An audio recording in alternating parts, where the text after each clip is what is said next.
কি অবস্থা ভাই সবার? আশা করি সবাই ভালো আছেন। আমিও ভালো আছি, কিন্তু অতটা ভালো নাই। কারণ বাংলাদেশে যা শুরু হয়েছে একটা পর একটা ঘটনা। ট্রেন্ডিং মানে ট্রেন্ডিংয়ে কোন সময় যেটা চলে সেটাই মনে করেন পুরা ফেসবুক, ইউটিউব, ইনস্টাগ্রাম, টিকটক সব ভরে যায় একবারে।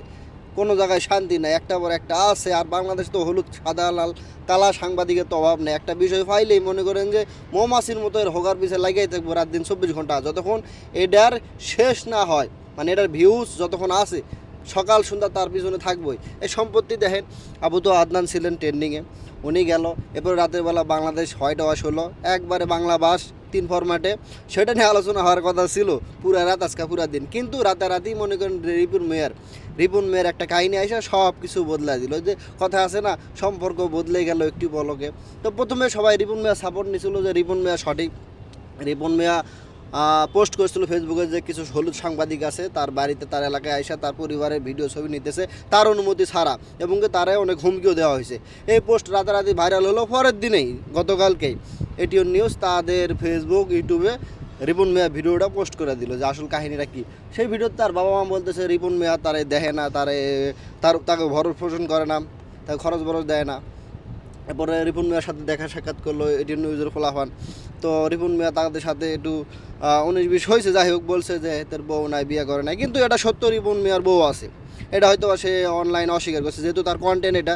তার কন্টেন্টের মধ্যে কোনো সময় সে তার ভিডিওতে বলে নাই এইভাবে, বর্তমান বলে নাই যে সে বিবাহিত বা সন্তানাদি আছে। কিন্তু বহুত আগে তিনি কয়েক জায়গায় তিনি স্বীকার করছেন যে তার বিবাহ হয়েছে। তার সম্ভবত 17 বছর বয়সে রিপন মিয়া বিয়ে করছে।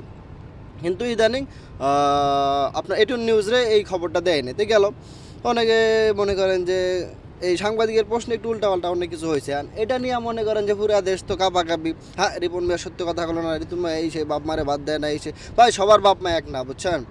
এখন আজকের ভিডিওতে আজকে যেসব সাংবাদিক গেছে, সাংবাদিক আমি তো একবার হোকার পিছিয়ে লাগে থাকা। আজকে যেসব সাংবাদিকেরা গেছে, এখন মনে করেন যে সাংবাদিকের সামনে বাপ মা কইতেছে যে না, রিপন মিয়া তো দেহে হেরো তো চলা লাগে এই সে। মানে এখন দেখেন সুরটা কিন্তু পাল্টাই গেছে।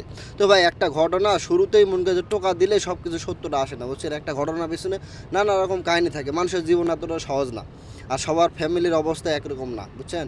কন্টেন্ট ক্রিয়েটর মানে হে লাখ লাখ টাকা কামাইতেছে, একবার বড় লোকের বাপ মারে ভাত দিবে না কিনলে গিয়ে। আপনার বেনে এটা চলতেছে যে না, সে কেন দেখলো না, সে তার সরল জীবন দেখে আমরা তার ফলো করি, এ করি সে করি। ভাই তার জীবনেও সমস্যা থাকতে পারে, তার ফ্যামিলিতেও সমস্যা থাকতে পারে, বুঝছেন। হয়তো এটা সমাধান করা দরকার ছিল বহু আগে, যেহেতু তার অবস্থা একসময় খারাপ ছিল, এখন আল্লাহ দিলে অবস্থা ভালো হয়েছে। এই সমস্যাটা সমাধান করার দরকার ছিল আরও আগে, কিন্তু করতে পারে না কী জন্য তারা ভালো জানে। কিন্তু এখন দেখেন, এখন বর্তমান মনে করেন যে আস্তে আস্তে ব্যাপারটা কিন্তু ঠিক হয়ে যাবে, 2-1 দিনে কিন্তু ঠিক হয়ে যাবে। কিন্তু মাঝখানে যে ভুল বুঝাবুঝি আর যারা মনে করেন যে বিভ্রান্ত ছড়াইলেন, ভাই ফ্যামিলি তাগো, আমাদের না, ফ্যামিলি কিন্তু তাদের। আপনি একটা লোকের ব্যাপারে মনে করেন যে আপনি ব্যাড কিছু ছড়াই দিলেন, কিন্তু পরবর্তী তারা ভালো হয়ে গেল। হ্যাঁ, কিন্তু যে আপনি যে ছড়াইলেন এই অন্যায়টা হইল না আপনার দ্বারা, বলেন।